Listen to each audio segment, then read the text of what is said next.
this song's really interesting. I believe it's in a 6/8 meter and it's a bit swung. So pocketing the riffs is going to be a little bit more challenging. It might be, you know, something you're not quite used to doing. So in this instance, it's a really fun thing to add to your playing in different meters. You know, you'll find that throughout playing all different songs throughout history. You know, a lot of most songs are in 4/4, but you'll find meters like 3/4, 6/8, and stuff like that. So you kind of have to learn a new way of playing rhythms and also a new way of playing those rhythmic lead lines as well. So in this one, we're going to take elements of the jam track and we're going back and forth between playing rhythm and lead lines. We're also going to cover the section where it goes to the E chord. We're going to jump into E minor pentatonic, so we're going to be shifting keys between A minor and E minor pentatonic as well. And then I'm going to try to give you riffs down here and then up at the very high registers of the neck too. So we incorporate a lot of the fretboard in this one. So it should be fun. It's a very riff-based song, so it gives us a chance to basically play rhythmic lead all over the place and then work on really coming in and hitting those rhythm points of the song that are important, because when we play live, we're going to be doing a lot of that. We're going to be playing rhythm, busting into lead, and then having to jump right back into rhythm. So it gives us a lot of practice at doing that. So let's get into this one.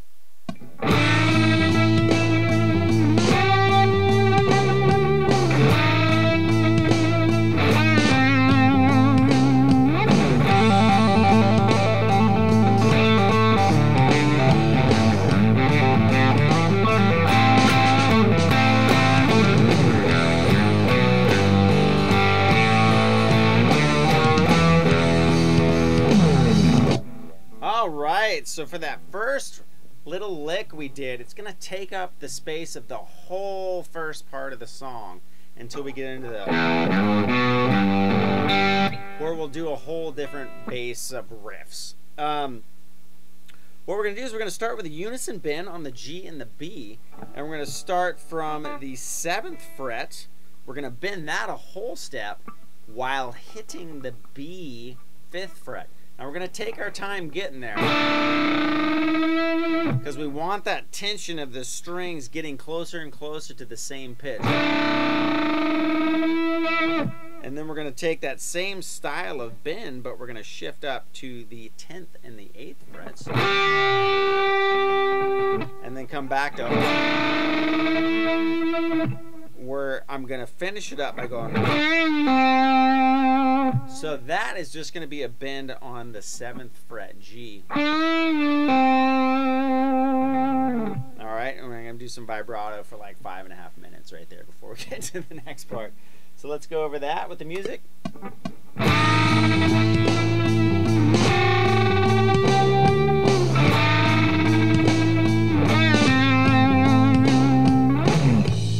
Okay, so the next part after that, we're going to just do a trill. All I'm doing is I'm taking either your 1st and 3rd finger or 1st and 2nd finger, and I'm just doing hammer-ons and pulling off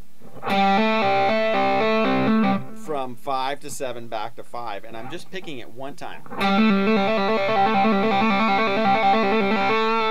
Now the secret to doing that is not how hard you press, it's how quickly you attack the note. So you don't want to, you know, if you go slow to the hammer-on, it mutes it out. So if you attack the note quickly, now again, it doesn't have to be pressure like hard attack, it just needs to hit the string quick. And you can do it forever until your finger or forearm falls apart, right? So we got.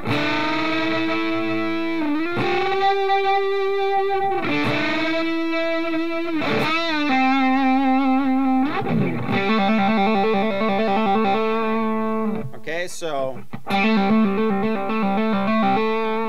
that many times, I don't know how many times that is. 12, 10, 15, 20, as many as it takes to fill up the time spot we need. And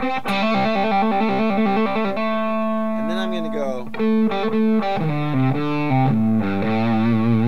Okay, so that part is.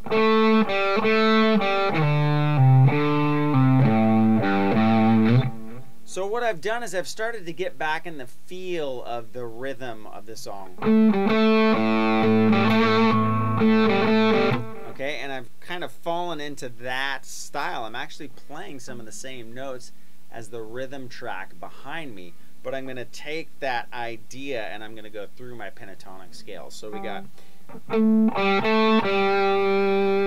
7 5 7 5. Now I'm going to keep that feel, but I'm going to share it over 2 sets of frets.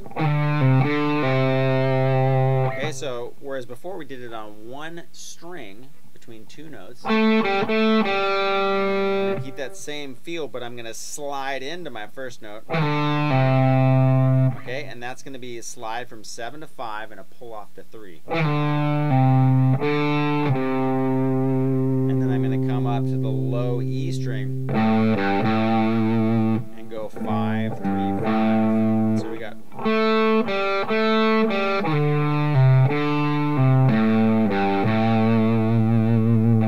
Alright, so let's take it up to that point.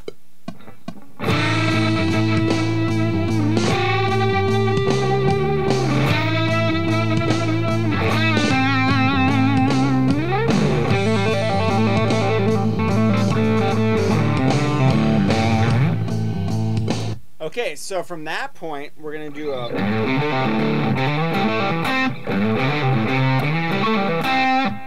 What I'm going to do there is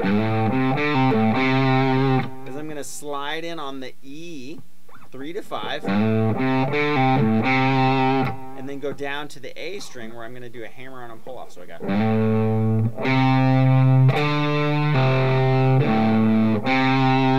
So we went 3 to 5 on the E, 3 to 5 back to 3, pull off, go back up to the low E string, back to the A string, 3 frets. Okay, so we have...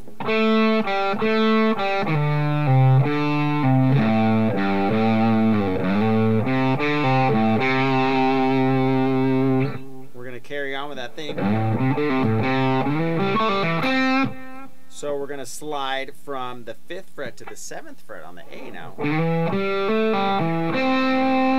And do the same kind of thing. So we got go down to the D string. Do your hammer on. 5 to 7. Pull off. Go back to the A string. And then we'll go down to the G string 5th fret.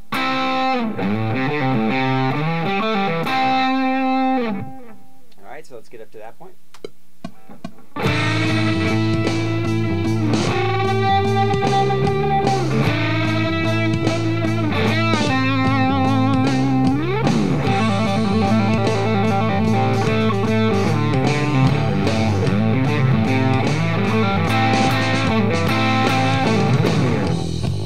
Okay, now when I do that double stop, I'm going to hit the G and B 5th fret.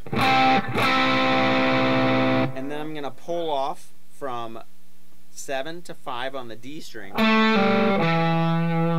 And then land on the A string 7th fret. Now, you can hit this with a pick, or you can just hammer onto the string. A lot of times when people are doing runs like that where they're big string skipping intervals, you don't necessarily have to pick everything. A lot of people will just hammer onto a note. Okay, so I didn't even pick it, watch.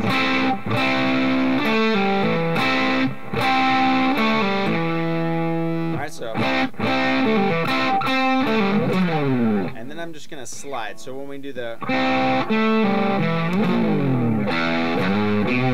And that's where we come into the new style of rhythm playing, the new part.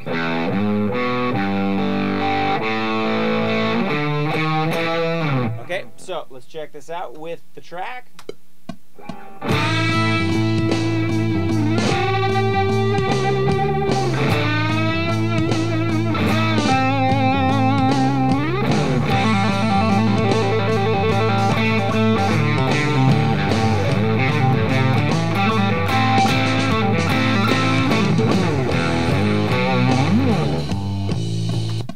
Okay, so we're basically soloing over the initial rhythm part, right?